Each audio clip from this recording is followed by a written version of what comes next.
Muito bom dia, bom domingo, irmãos e irmãs que nos assistem de todo esse nosso Brasil, pessoas de vários estados, de várias cidades, em especial nossos irmãos da nossa congregação evangélica luterana Cristo de Uberlândia e também os nossos irmãos que fazem parte da paróquia Cristo, que são irmãos que residem em Uberaba e em Patrocínio. Temos outros irmãos também que residem em Araguari, mas que frequentam, que participam em Uberlândia. Então, meus irmãos, que Deus abençoe a todos.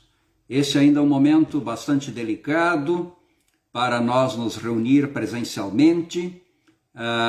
Nesse momento em que avançam as vacinas, vários de nossos irmãos já se vacinaram, e logo chega a vez de outros tantos também. E aí eu imagino que não está muito longe o nosso momento de iniciarmos os nossos cultos presenciais, pelo menos com bastante restrições, conforme as autoridades de saúde. Em especial, provavelmente vamos iniciar com os nossos cultos com Santa Ceia apenas por família, aquele tradicional momento que nós já temos em nossa congregação, costume esse que nós utilizamos em fevereiro e também no ano passado, de reunir famílias de meia em meia hora, antes e depois, sempre da higienização da igreja, entra a família, recebe uma pequena celebração de 20 minutos e com ela a Santa Ceia. Essa família sai e uma nova família entra. Nós imaginamos que esse método é bastante seguro e acreditamos que logo nós iremos retornar com ele para assim que nossos irmãos possam também, além da palavra que é recebida com seu pleno poder, com a presença do Espírito Santo nos nossos cultos online, possamos nós também receber o sacramento da Santa Ceia. Mas estamos chegando lá, não vamos atropelar as coisas, vamos ter ainda um pouquinho de paciência e pedir a Deus que Ele aquiete um pouco o nosso coração e mantenha sempre viva e acesa a chama da fé, apesar das dificuldades e dos problemas que nós estamos enfrentando, mas que por graça de Deus iremos superar. Muitos irmãos, muitas pessoas por esse Brasil afora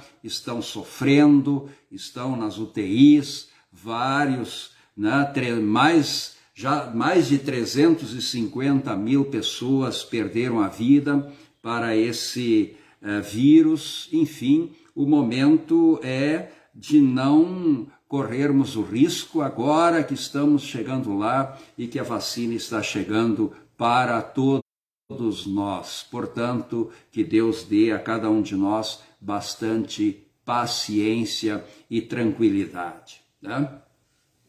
Nesse momento, nós estamos mais preocupados com esse projeto mais imediato da vida de cada um de nós, que é preservar a nossa vida. Eu acho esse é o nosso grande projeto em curto prazo, preservar a nossa vida, para que depois, com a vida preservada e voltando a uma certa normalidade, possamos nós, com o dobro de ânimo e de coragem, de fé, de amor e de esperança, fazer a nossa missão aqui nesse mundo, que é testemunhar Jesus a toda a criatura e praticar o bem, o amor. É o que nós fazemos agora e queremos fazê-lo de uma forma bem mais intensa quando esta oportunidade novamente nos será dada por nosso Deus que está nos céus, que pediu a cada um de nós um tempo,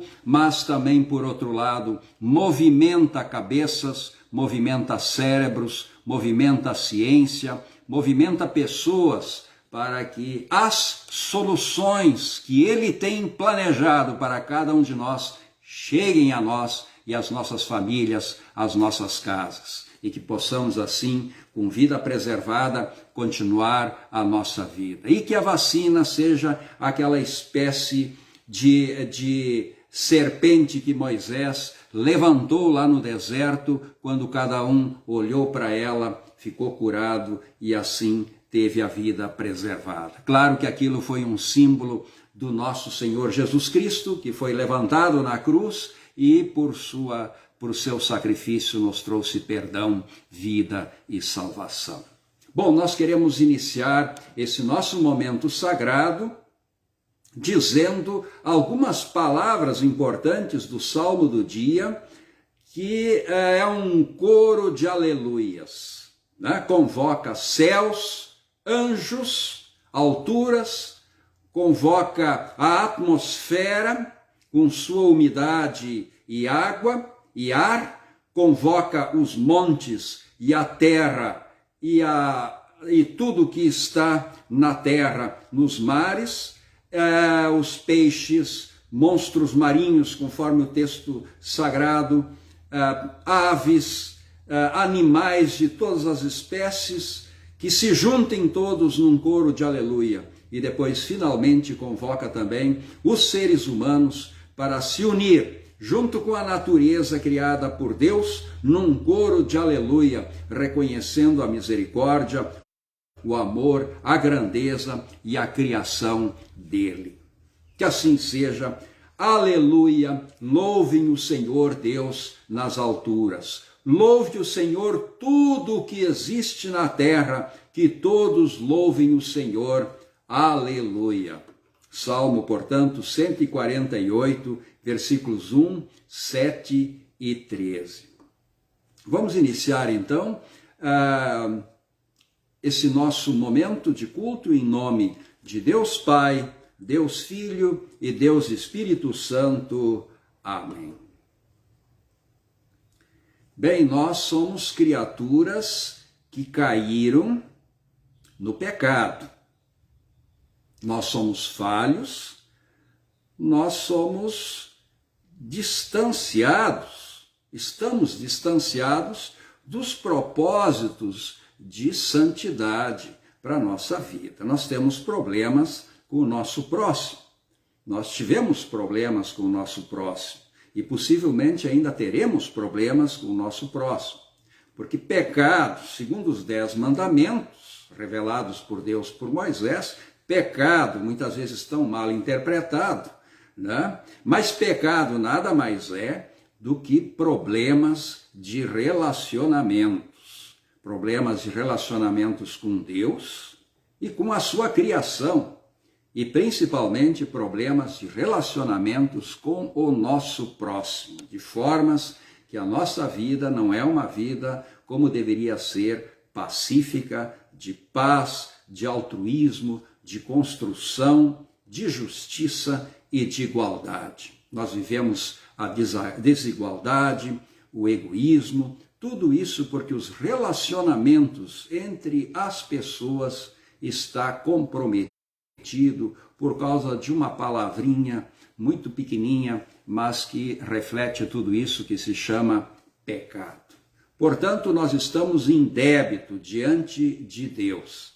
E porque estamos em débito diante de Deus, nós não podemos ter a ousadia de nos aproximar daquele que é santo, sendo nós criaturas pecadores. É como aquele menino que cometeu uma falha muito grande e tem medo na hora que seu pai chega em casa, porque ele vai chamar a atenção e, de certa forma, o punir. Assim, nós também temos um certo receio de Deus, embora que podemos saber que em Jesus Cristo este receio, ele não tem mais sentido. Apesar de ele existir, ele não tem mais sentido, ele não tem mais efeito, porque Deus em Jesus Cristo nos aceita e diz assim: qualquer pecador que chegue a mim, eu não vou jogar ele fora, pelo contrário, eu vou perdoar, e haverá alegria no céu por um pecador que se arrepende. Então vamos agora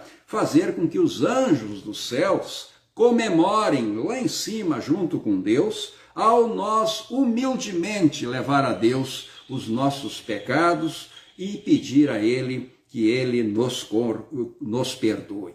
Então, amados no Senhor, vamos com coração sincero nos achegar diante de Deus, o nosso Pai, e lhe confessar todos os nossos pecados, suplicando-lhe que em nome de nosso Senhor e Salvador Jesus Cristo, Ele nos conceda o perdão.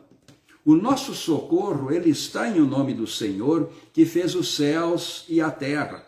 Dizia eu, confessarei ao Senhor as minhas transgressões, diz o salmista, e ele completa, e tu perdoaste a maldade do meu pecado. Por isso vamos orar. Onipotente Deus, nosso Criador e Redentor, nós pobres pecadores te confessamos que somos por natureza pecaminosos e impuros e que temos cometido pecado contra ti por pensamentos, palavras e ações. Recorremos ao refúgio de tua infinita compaixão, buscando e implorando a tua graça por amor de nosso Senhor Jesus Cristo. Ó misericordioso Deus, que deste o teu Filho unigênito para que morresse por nós, tem compaixão de nós e, por amor de Jesus, nos concede a remissão de todos os nossos pecados e, pelo teu Santo Espírito, aumenta em nós o conhecimento verdadeiro de ti e de tua vontade. E a reta obediência também à tua palavra, a fim de, por tua graça, alcançarmos a vida eterna, mediante Jesus Cristo, nosso Senhor. Amém. Querido irmão e querida irmã, podes ficar certo. Se de fato é esta a vossa confissão, então eu, na qualidade de ministro da palavra, chamado e ordenado, vos anuncio a graça de Deus. E da parte por ordem de Jesus Cristo, meu Senhor, eu vos perdoo todos os vossos pecados. Em nome do Pai, e do Filho, e do Espírito Santo. Amém.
Queridos irmãos, nós queremos ouvir agora esse maravilhoso salmo, que é o Salmo 148, que ele é um cântico de aleluia a Deus, e ele convoca toda a natureza, os céus, onde estão os anjos de Deus, o espaço, a atmosfera, o sol e a lua, as estrelas, os mares, a terra, tudo aquilo que habita os mares, tudo aquilo que habita a terra, os animais, as aves,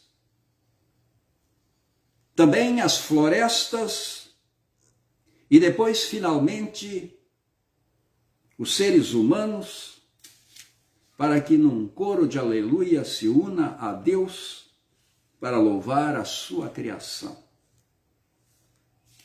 Depois da leitura desse salmo, não existe filho de Deus que não possa se preocupar profundamente com a natureza, com a destruição da natureza. Como um rio poluído, sujo, mal cheiroso pode louvar bem a Deus?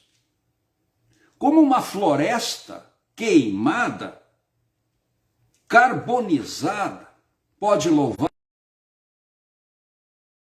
Poluída, ela pode louvar ao Senhor? Como pessoas que passam fome, doentes, pobres, em favelas, em condições indignas, podem louvar o Senhor. Portanto, este salmo necessariamente precisa despertar no coração de todos nós uma consciência ecológica bastante grande, no sentido de reconhecer que Deus é o Criador, o mantenedor de todas as coisas, e as coisas na sua beleza é que conseguem render um perfeito louvor e um cântico de aleluia ao Senhor. Salmo 148. Todos os que estão nos céus louvem o Senhor Deus nas alturas. Louvem o Senhor todos os seus anjos, todos os seus exércitos celestiais. Só aleluia, louvem o Senhor, todas as estrelas brilhantes louvem a Deus. Que os mais altos céus o louvem e também as águas que estão acima do céu. Que todos eles louvem o Senhor, pois ele deu uma ordem e eles foram criados. Ele mandou e foram firmados para sempre nos seus lugares, eles não podem desobedecer. Louve o Senhor tudo que existe na terra, monstros do mar e todas as profundezas do oceano. Louvem o Senhor relâmpagos e chuva de pedra, neve e nuvens, ventos fortes que obedecem à sua ordem. Louvem o Senhor colina e montanhas, florestas e árvores que dão frutos. Louvem o Senhor todos os animais mansos e selvagens. Louvem o Senhor passarinhos e animais que se arrastam pelo chão. Louvem o Senhor reis e todos os povos, governantes e todas as outras autoridades. Louvem o Senhor moços e moças, velhos e crianças, que todos louvem a Deus o Senhor, porque ele é superior a todos os outros deuses. A sua glória está acima da terra e do céu. Ele fez com que a sua nação ficasse cada vez mais forte. Por isso o louvam todos os seus servos fiéis, o povo de Israel, a quem ele tanto ama. Aleluia. Glória ao Pai, e ao Filho, e ao Santo Espírito, como era no princípio, agora é, e por todo sempre há de ser, de eternidade a eternidade. Amém. Senhor, tem piedade de nós. Cristo, tem piedade de nós. Senhor, tem piedade de nós.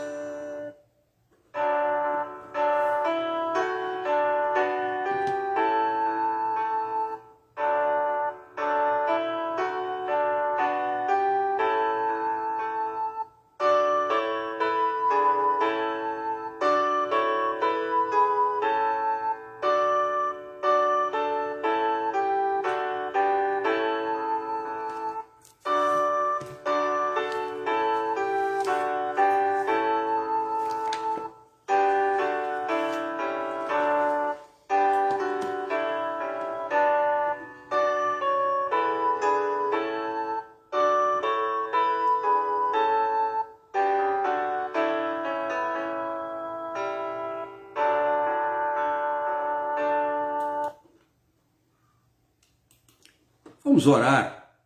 Todo-Poderoso Deus e Pai, todo o teu maravilhoso projeto de criação te louva.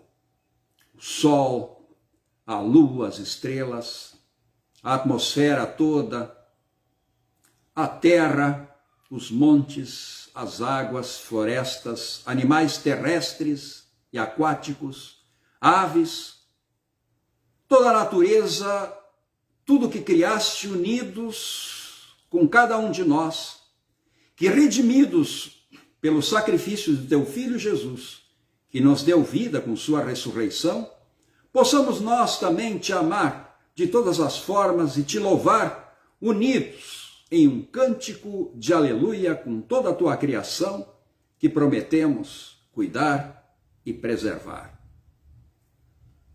Te suplicamos isso através do teu amado Filho Jesus Cristo, nosso Senhor, que vive e que reina contigo e com o Espírito Santo, um só Deus, pelos séculos sem fim. Amém. Nós queremos ouvir a primeira leitura bíblica que encontramos em Atos dos Apóstolos, capítulo 4, versículos 32 a 36. Atos dos Apóstolos, capítulo 4, 32 a 35, onde lemos: Todos os que creram pensavam e sentiam do mesmo modo. Ninguém dizia que as coisas que possuíam eram somente suas, mas todos repartiam uns com os outros tudo o que tinham. Com grande poder, os apóstolos davam testemunho da ressurreição do nosso Senhor Jesus. E Deus derramava muitas bênçãos sobre todos.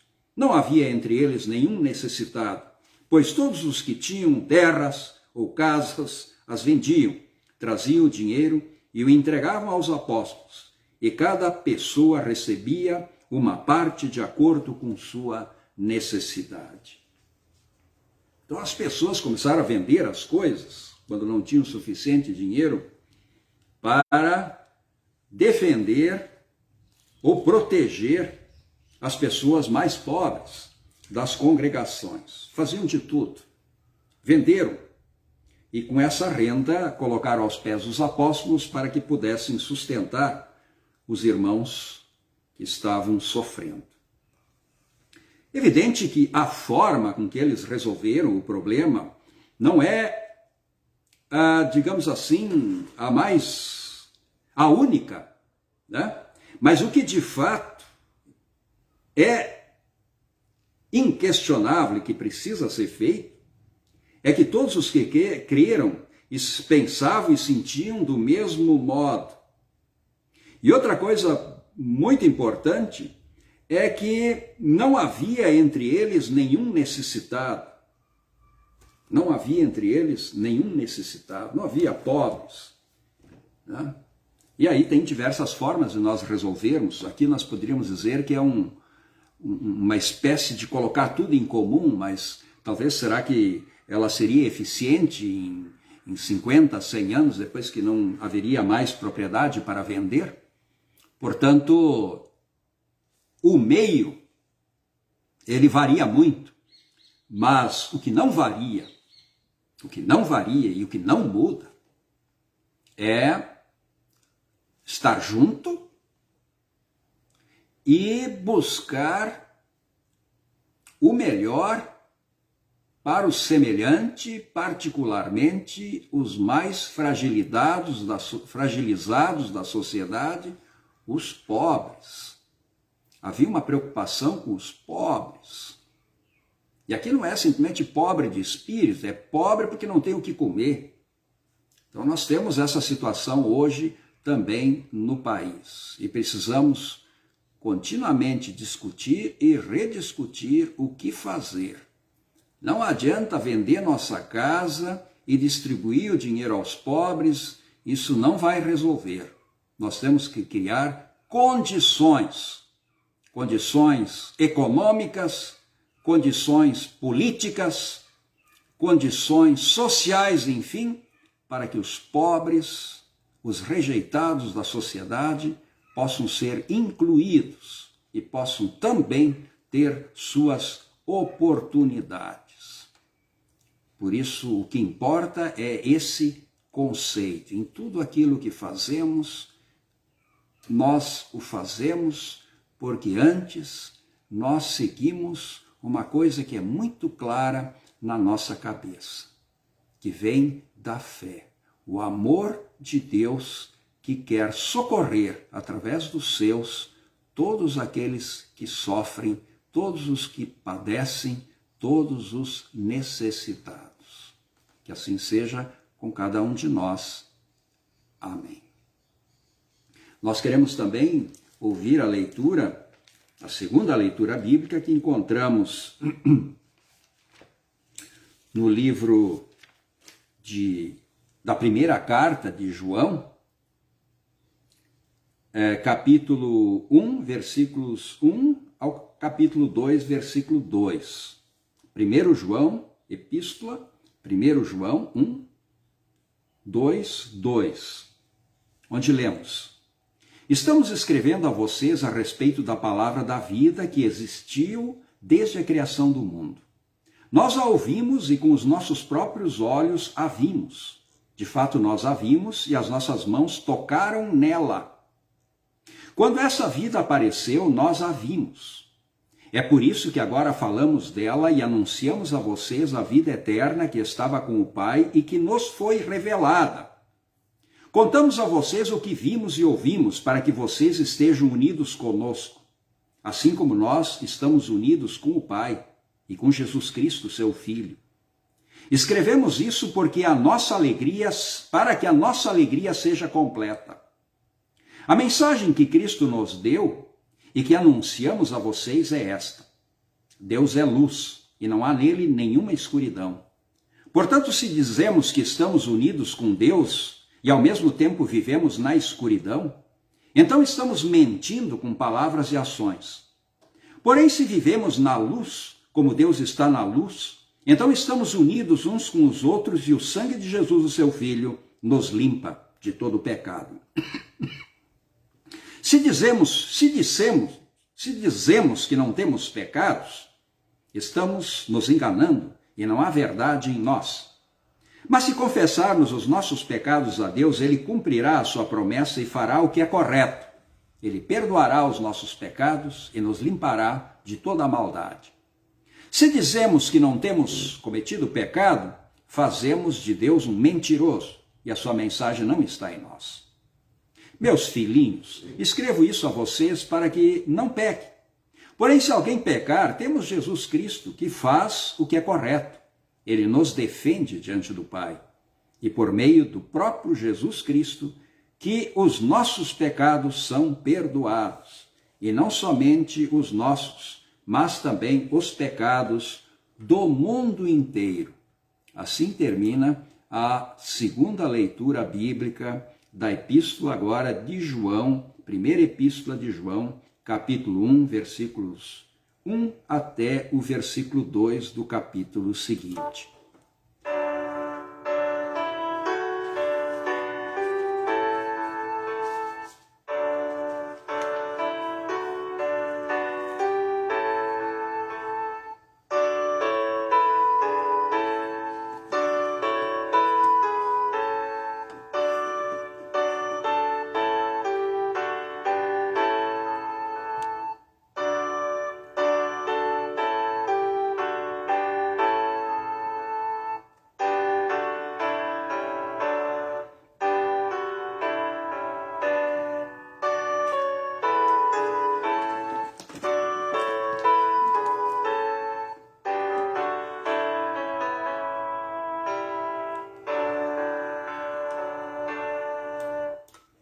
Nós queremos ouvir agora a leitura do Evangelho deste domingo, que é o segundo domingo de Páscoa, e o Evangelho encontra-se em João, Evangelho de João, capítulo 20, versículos 19 a 31, onde lemos: Naquele mesmo domingo à tarde, os discípulos de Jesus estavam reunidos de portas trancadas com medo dos líderes judeus. Então Jesus chegou, ficou no meio deles e disse: Que a paz esteja com vocês. Em seguida lhes mostrou as suas mãos e o seu lado, e eles ficaram muito alegres ao verem o Senhor. Então Jesus disse de novo: Que a paz esteja com vocês. Assim como o Pai me enviou, eu também envio vocês. Depois soprou sobre eles e disse: Recebam o Espírito Santo. Se vocês perdoarem os pecados de alguém, esses pecados são perdoados. Mas se não perdoarem, eles não são perdoados. Acontece que Tomé, um dos discípulos, que era chamado o Gêmeo, não estava com eles quando Jesus chegou. Então os outros discípulos disseram a Tomé: Nós vimos o Senhor. Ele respondeu: Se eu não vir o sinal dos pregos nas mãos dele, e não tocar ali com o meu dedo, e também se não puser a minha mão do lado dele, não vou crer.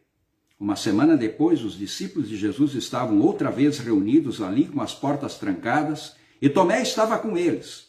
Jesus chegou, ficou no meio deles e disse: que a paz esteja com vocês. Em seguida disse a Tomé: veja as minhas mãos e ponha o seu dedo nelas. Estenda a mão e ponha no meu lado, pare de duvidar e creia. Então Tomé exclamou: meu Senhor e meu Deus.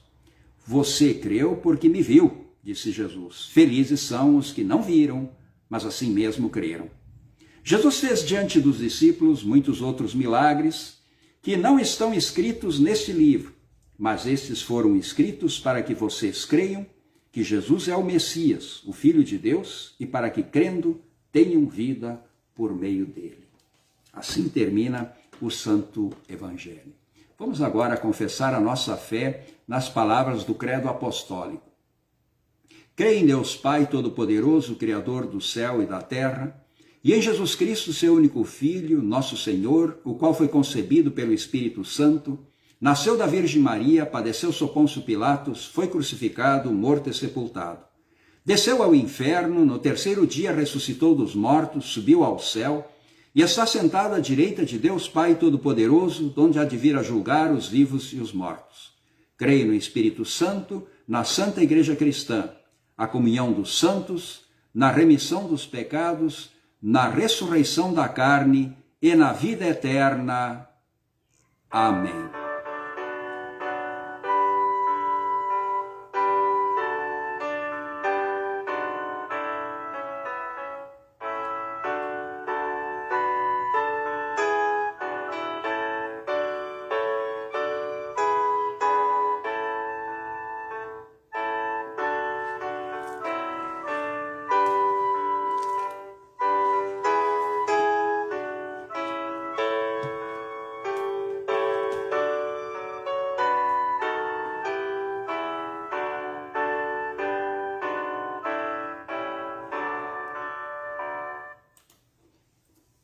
Que a graça de nosso Senhor Jesus Cristo, o amor de Deus o Pai e a comunhão do Espírito Santo esteja com todos vós, agora e sempre. Amém. Os discípulos estavam trancados e com medo. Com medo daqueles que haviam condenado e matado Jesus na cruz. Sabiam eles que poderiam ser os próximos. Portanto, estavam com muito medo, escondidos em casa. Mas Jesus havia ressuscitado. E o ressuscitado aparece no meio deles, de uma forma extraordinária, e diz para eles uma coisa, ou dá para eles uma coisa que eles não tinham: paz. A presença de Jesus significa paz. Paz seja convosco. E os discípulos acalmam o coração. Esse é um momento crítico para nós também, ficamos demais em casa.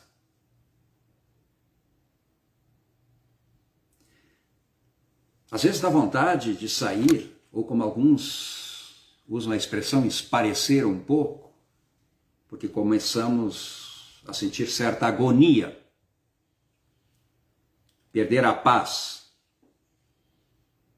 E para nós nesse momento também é fundamental que Jesus esteja no nosso coração, na nossa vida, na nossa casa, com sua paz.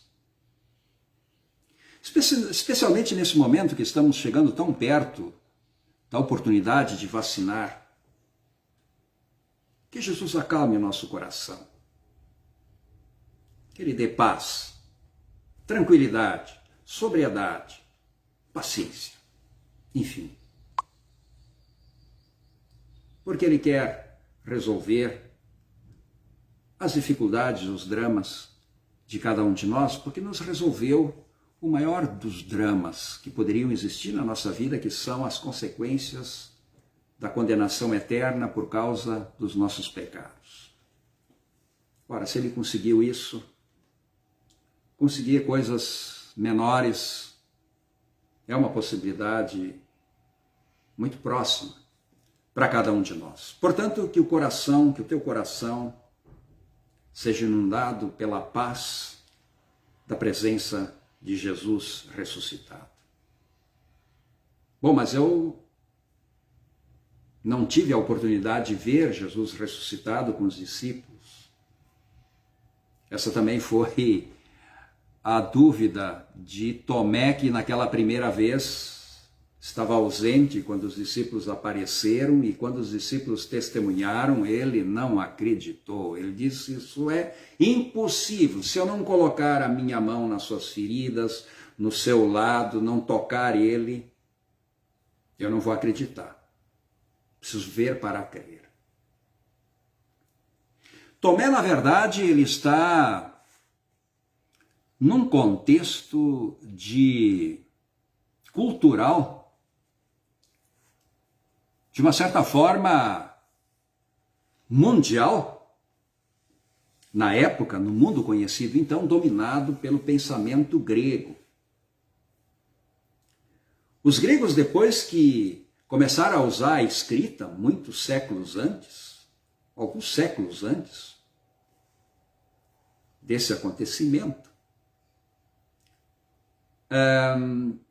substituíram, digamos assim, pelos textos escritos, a tradição muito forte, oral, que transmitia, assim, a cultura de pai para filho, mais especificamente de mãe para filho, que é especialmente as mães que reproduziam a cultura grega na educação dos filhos. Havia uma espécie, inclusive, de valorização maior da mulher, que depois passou a ser muito desvalorizada com a escrita, quando então o homem assumiu o papel principal.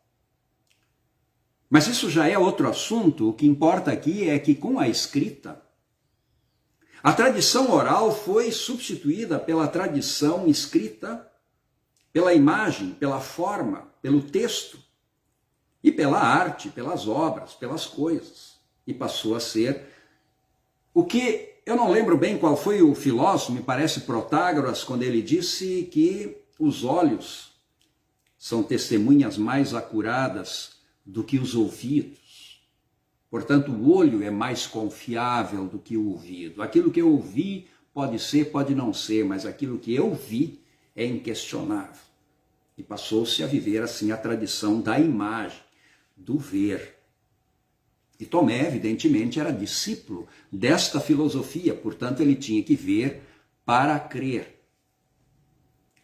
Mas as coisas com Deus não são exatamente assim como eram com os gregos. Havia já uma tradição muito antiga de que a fé em Deus, ela é operada pelo testemunho falado da palavra. E o próprio Jesus é a palavra revelada. Vejam lá, na epístola de João, que nós acabamos de ler há pouquinho, João disse: nós testemunhamos esta palavra que nós ouvimos, mas não só ouvimos, nós a tocamos. Porque tocaram Jesus. Jesus é a palavra que se fez carne e habitou entre nós, cheio de graça e de verdade. Mas Tomé queria ver para crer. Nós vivemos hoje também um mundo que valoriza, sim, muito a imagem. A imagem é tudo. A imagem tem sua importância, evidente, mas a imagem, ela comunica, sim. Nós temos muita comunicação na igreja através das imagens. As vestes talares são imagens que comunicam. A cruz é uma imagem que comunica. A própria igreja, a construção, é uma imagem que comunica. As velas no altar são imagens que comunicam. Enfim, nós temos muitas imagens importantes que comunicam. Mas eu posso ver a cruz da igreja lá na torre, talvez a 500 metros de distância ou até de 1 quilômetro de distância. A imagem pode ser vista de longe. Mas para você ouvir, você tem que aproximar os seus ouvidos, chegar perto. E esse é um conceito muito importante que, por exemplo, retrata a postura de Deus na nossa vida, que inclina o seu ouvido. Os povos antigamente construíam grandes imagens de ídolos que eram adorados de longe e de perto. Mas quando a palavra de Deus é anunciada, não tem outro jeito. Tem que ser de perto, porque o nosso ouvido tem um alcance muito menor do que os nossos olhos. E muitas vezes a palavra de Deus, ela vem a nós com sussurros e precisamos encostar os ouvidos ou precisamos que Deus chegue bem perto para poder ouvi-lo. Eu sei que esse é um momento em que os nossos cultos estão sendo à distância, milhares de quilômetros podem estar nos separando, mas você tem que chegar perto do seu aparelho para poder ouvir. E ouvir é muito mais importante do que simplesmente ver. E o próprio Jesus, ele de uma certa forma contradiz um pouco Protágoras e diz assim: bem-aventurados serão de fato aqueles que não viram, mas ouviram e creram. Porque no ouvir, além dessa proximidade de Deus chegar perto com sua palavra, chegar perto do nosso coração, é no ouvir que também Deus promete a própria presença do poder do Espírito Santo ao nos tocar, ao criar dentro de nós a fé, e com a fé tudo aquilo que resulta dela: confiança, vida e salvação, e uma nova postura de relacionamentos com o nosso próximo, com um objetivo sempre grande, de pelo poder de Deus cumprir com sua vontade no dia a dia de nossa existência, melhorando assim a vida entre as pessoas. Portanto, nesse momento de conflito, nesse momento de temor, que Jesus apareça. Não vai aparecer visivelmente, mas através da sua palavra e pelo poder do Espírito Santo vai fazer aquilo que visivelmente ele fez no coração de Tomé, há de fazer de forma invisível, pelo ouvir da palavra, no coração e na vida de cada um de nós, ou seja, nos dando paz. Paz com Deus, paz com o próximo e paz também nesse momento de crise com o nosso próprio coração. Que assim seja com todos nós. Amém.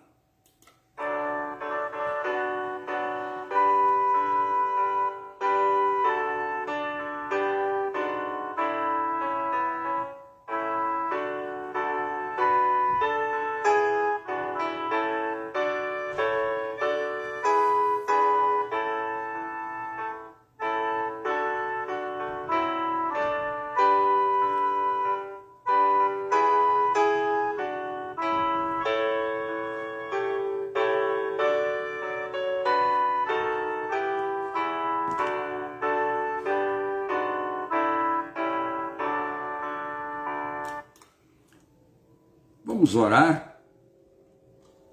Bondoso Deus e Pai, nós te somos gratos por tua misericórdia, por teu amor. Nós te somos gratos por Jesus Cristo ter sofrido na cruz por nós e pelo seu sofrimento ter conquistado a cada um de nós o perdão e com sua ressurreição a vida e a salvação. Bondoso Deus, nós te agradecemos pela fé nesse momento de crise que nos ajuda a caminhar em frente, sempre confiantes em Ti. Derrama sobre cada um de nós o Teu Espírito Santo para que possamos ter paciência. Nesses momentos que o nosso projeto importante seja conseguir sobreviver e por isso aguardar com paciência a vacina que está tão próxima de cada um de nós. E te agradecer também, ó Deus, imensamente por aqueles irmãos nossos que já tiveram a oportunidade de serem vacinados, esperando a segunda dose, para assim ficarem imunes a este vírus. Mas que continue sempre fazendo cada um de nós, mesmo os vacinados, a se cuidarem na preservação da vida, da sua família e de toda a sociedade. Bondoso Deus esteja com todos aqueles que nesse momento sofrem nos hospitais, superlotados. Esteja com tua força, com médicos e outros técnicos e profissionais da área da saúde, para que tenham paciência, para que tenham coragem, para que tenham ânimo, para cumprirem bem o seu papel. Seja com as autoridades, enfim, ó Deus, para que elas apressem as soluções e tenham sobriedade de agirem com correção nesse momento complicado. Tira conflitos, interesses políticos maiores ou não justos e dignos, para que haja mais unidade na forma de nós politicamente e na prática enfrentarmos o problema que ora vivenciamos. Bondoso Deus, nós te pedimos que tu esteja com todos os nossos irmãos, nossas irmãs, com os idosos, com as crianças, com os jovens, com todos, enfim. Proteja especialmente aqueles que têm dificuldades nesse momento para sustentar sua família, que possam encontrar alternativas. Move corações de pessoas que estão doando alimentos e fazendo o seu serviço. Bondoso Deus, move os corações também de todos aqueles responsáveis e autoridades para que o nosso país possa seguir em frente e encontrar saídas para as dificuldades que enfrenta, especialmente nesse momento, essa dificuldade que tanto afeta a vida, não só em termos de saúde, mas de economia, de renda, especialmente com os mais frágeis, com os mais pobres de nossa sociedade. Bondoso Deus, que logo, logo possamos nós nos reunir, se for assim da tua vontade, de forma presencial e participar da tua ceia. Isso nós te pedimos em nome de nosso Senhor e Salvador Jesus Cristo. Pai nosso que estás no céu, santificado seja o teu nome, venha o teu reino. Seja feita a tua vontade, assim na terra como no céu.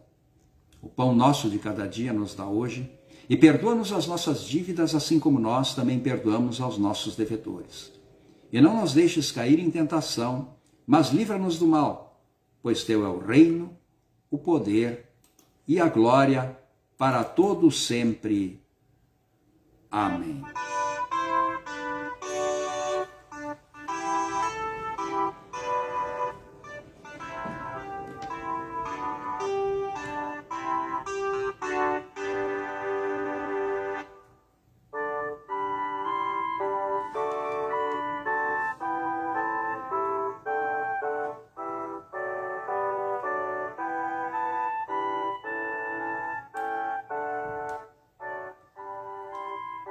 Recebei a bênção do Senhor. O Senhor te abençoe e te guarde, o Senhor faça resplandecer o seu rosto sobre ti e tenha misericórdia de ti. O Senhor sobre ti levante o seu rosto e te dê a sua paz. Amém.